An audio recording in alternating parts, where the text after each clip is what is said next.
Hey guys, it's Audrey here. I want to talk content calendars today. So, this content calendar strategy that I really want to just express to you guys how important it is to really get one in place. Now, full disclosure, I did not start blogging using a content calendar, and it's something that I really wish I did because now that I use one, it really has helped streamline not only my content, but really just keep me organized. And when you do really dive into the blogging waters, to be organized and to have an ideas and have a strategy really does help. The last thing you want to do is wake up in the morning and say, what am I going to blog about today? And a lot of times, I think a lot of people don't dive into blogging because they feel like they just don't have enough to say. But the truth is, we all do. We all have stories, we all have a voice, and we all have ideas. If you lay things out, it's going to be so much easier for you. You're never going to wake up and go, oh my gosh, what am I going to say today? You're going to wake up and go, okay, great. So I wrote that down, and that's what I'm going to talk about today on my blog, and that's the content I'm going to create around it. So it's always a good idea to plan ahead, have an idea, and to keep yourself constantly refreshing because you never do know what's going to pop up for you. Now, also with my content calendar, I only plan out like a month or two ahead. It's what's always worked for me. I have a lifestyle blog, so you're really going to know your niche. Now, I know that on my blog, I love to talk in the moment. So that is a little difficult when I'm trying to plan too much ahead because I know that if my boys get a haircut, I want to blog about them getting their haircut, and I want to add a video with it too. And I don't want to not be able to use that. I feel like one of the beauties of being, a lifestyle mom blogger for me is that I do and I can blog in the moment. But that being said, what I utilize a content calendar for is big holidays that are coming up, campaigns that are going to be launching, and I make sure that I work my content around that. So for me in particular, because truly I've been doing this for so long, I do know with each month what are going to be some really hot topics and some trending things that are going to be going on. And I work my content calendar strategy through that. And I'm going to walk you through that. If any of that sounded at all like a little overwhelming, I just want to let you know it's super easy. What I love to do is just make things as easy as pie for myself because I don't want to add stress in my life. So this is what I do when it comes to creating a content calendar. And you know what? Just grab yourself a planner, grab yourself a digital calendar, whatever easier for you, whatever you gravitate towards the most. I'm someone who loves to write. I like to handwrite it down. I feel like it's easier for me to see it on paper, but whatever works for you is going to be best. Now, if you are a food blogger, a craft blogger, you might be someone who really loves to work on a content calendar that's maybe 4, 6, 8 months out. And I say that because a lot of the food bloggers that I know and a lot of the craft bloggers that I know, they have the ability to create content ahead of time and in bulk, which is wonderful. One of my really, really, really, really good friends is a food blogger. And what she'll do, either once a month or 2 times a month, she will spend the full day or 2 or a weekend cooking and creating recipes for the entire month, or knowing that a particular holiday is coming up, Christmas, 4th of July, Easter, and she will create recipes specifically for Easter, maybe in November. So it's one of those things where you really have to know your niche and know what's best for you and how you create content. And you're just getting started. So the beauty of this is you're going to find out. But I'm going to walk you through a really easy way to start with your content calendar. Because all it is strategically laying out your content. And it's a great way to keep yourself organized.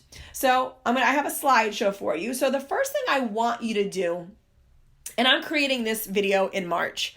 So this is why I popped May up here. I want you to think about whenever you start your content calendar, I want you to look at the month you're talking about. And I want you to see that month, and I want you to just jot down some notes about things that you feel right at the top of your head that come to you when you think May. Now for me in particular, I'm going to grab a little notebook right next to me and I'm going to think May and I'm going to strategize with you. So for May, I think end of school, I think summer clothing, I think planning camp, I think planning vacation in the summer. These are things that are coming top of mind to me just in terms of content that I normally write about as a mom blogger. Now, the next thing I want you to do when you're thinking about your month, I want you to think about the holidays that are in that designated month. So for May, there's 3 biggies: Cinco de Mayo, Mother's Day, and Memorial Day. Now, when I'm crafting out content right now for May, what I would think of, okay, so listen, May is Cinco de Mayo. That's when it falls. So one thing I want to make sure I'm doing, I want to make sure that in the week prior, I'm really popping out all content surrounding Cinco de Mayo. And then right at the beginning of May, I'm going to keep pumping that content out as well. Maybe it's margarita recipes. Maybe it's how to have a fiesta for some kids at home for a play date. Maybe it's some really great healthy options for Cinco de Mayo in terms of food. Maybe it's really creating some beautiful fashions that you can wear for Cinco de Mayo. Whatever your niche is, think about content that could work around that and really hone in on that.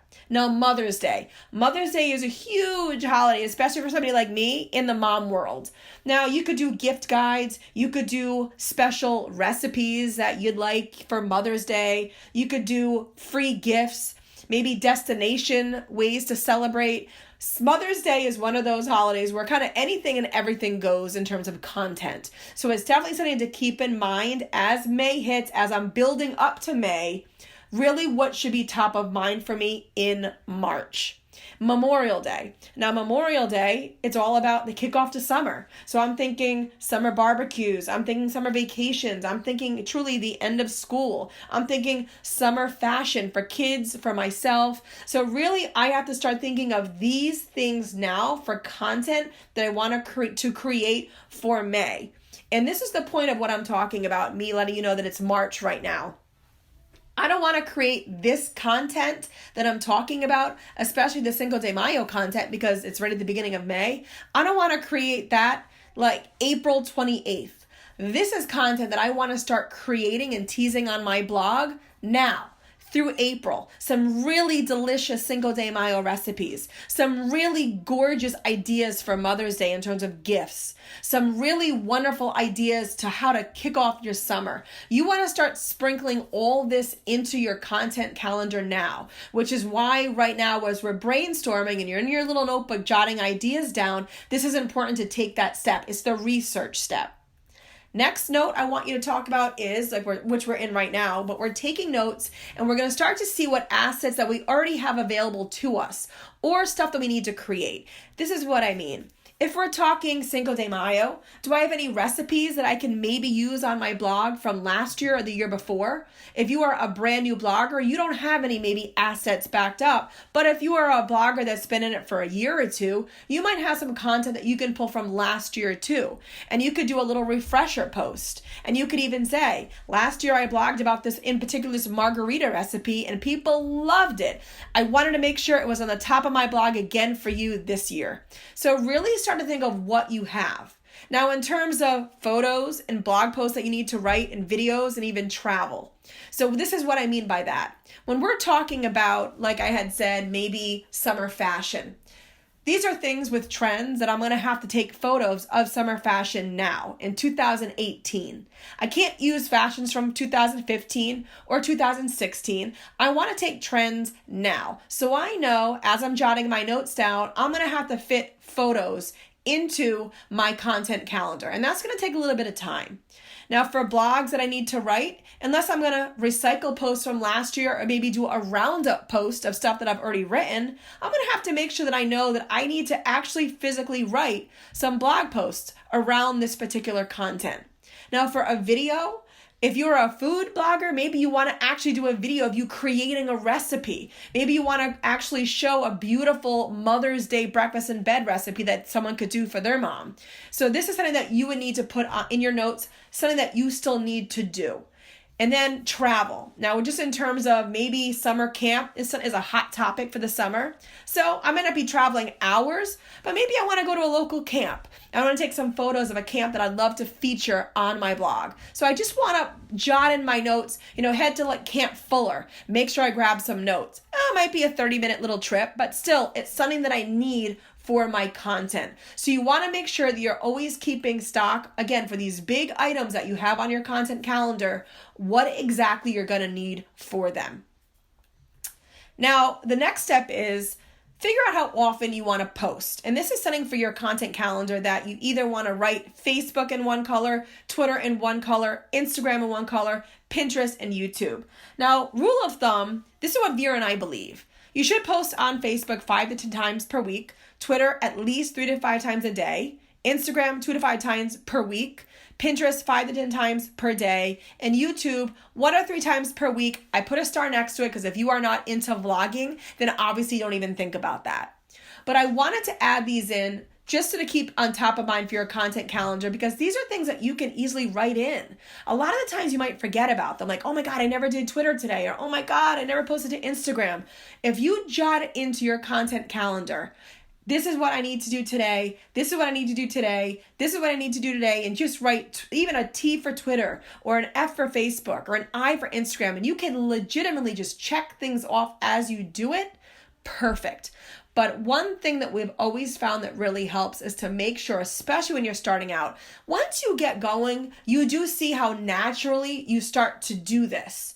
And it just is kind of second nature. But when you're starting out, really add these to your content calendar. And let me give you this just too as a side note, is that your content really does count as these. So when you post on your blog about how to dress for summer, that goes on Facebook, and that goes on Twitter, and that goes on Instagram, and that goes on Pinterest. So remember, your content is truly a point where your social media will be directed out. So definitely keep that in mind. Now, your content calendar. Now, what's going to work for you. And this is what I'm talking about in terms of once you start to see what you want to blog about, once you utilize your gigantic holidays, once you figure out what works best for you in terms of what you can get out there, then you start to actually figure out, as you look at your statistics and you look at your analytics, you have to think of your audience, and you really have to start to see what does work for you. Did that content you wrote about for Cinco de Mayo do well? Did you get a lot of likes on it? Did you get a lot of comments? Did you get a lot of shares? These are things that you want to make sure that are always top of mind for you too when you're creating your content calendar going forward, because you don't want to waste your time on things that don't work. So as you're working through different ideas, it's always smart to make sure you're tracking. Because after you put your content out on Mother's Day and Memorial Day and Cinco de Mayo, make sure you go back and see if that content did well. Did it perform well? Did you get what you wanted to get out of it? And if you did, make sure that you note that for next year's editorial calendar. And the beauty is that once you create one content calendar, you can keep recycling them year to year to year. I always look back at the different months to see what I've done and what I've used. I always look back to see what's worked and what hasn't. This is for you right now. If this is the first time you've ever built a content calendar, this might be for you the toughest time to do it. Every other content calendar you create, you're going to have a jumping off point. So there's not going to be that question mark. There's not going to be that, oh, did this work? It's just going to be all right, great. So Mother's Day content worked great for me. Memorial Day content worked great for me. You know what? Cinco de Mayo didn't work as well as I wanted it to, but it was fun, and I'm still going to pop this content in. That's almost how you can start looking at each month going forward. And then truly just kind of wrapping it up. Like I said, to track, to promote, and to tweak. These are all really important things to do. One thing that we have a friend that does many times is she actually works on national days. As you guys know, a lot of the times too, it's like, today's the national day of best friends, or today's, the national day of this. And she really creates her content that way, which is a smart way to do it. I personally love the holiday piece of it. It really does help dive it down, or any key topics. Again, if you're a fashion blogger, you start thinking fashion content, fall, winter, spring, summer fashions. If you want to do, once a week, deal of the week, maybe every Wednesday you're giving deal of the week and you're sharing a great deal that you found. Work that into your content calendar. I want the content calendar to work for you. I want you to get a blank month, I want you to look at it. I want you to start filling key things in for yourself that work. I don't want you to get overwhelmed. I don't want you to stress about this. I want your content calendar to be for you an anchor. I want you to look at it and say, okay, good. I have a direction. I have a plan. I want to schedule out this month. And then I want to work on the next one. And it's going to help you hone in on quality content. If you are someone that genuinely does need to feel organized, a content calendar is going to be your best friend. And it's going to work with you. And the best thing is you can tweak as you go along throughout the entire process. Nothing you put down is set in stone. So make sure you remember that. And that's all of my info on a content calendar. I just wanted to give you some strategies to get you going, to get the creative juices flowing as to what you could do, and to really allow yourself a great gauge. This is one takeaway I hope you really take away from this video. I want you to determine how far off you need in terms of your content creation to plan. So again, it's March right now. And if it's March right now for all of you, let's just all pretend it's March right now. Would it be better for you to plan content for May right now or for June? How long do you need to create content? Pop it in your calendar when you want to post this content. And then you can, that way, get it out there and then promote it accordingly. But I really want you to figure out when you need to start planning this content. Because a lot of the times, you can do a lot of filler, but you want to give yourself an anchor of content that you know is going to come and you know you have pre-planned for. And that's it. Again, you guys have any questions, please let us know. We're here for you. And that's it, guys. Have a great day, and we will talk in the next video.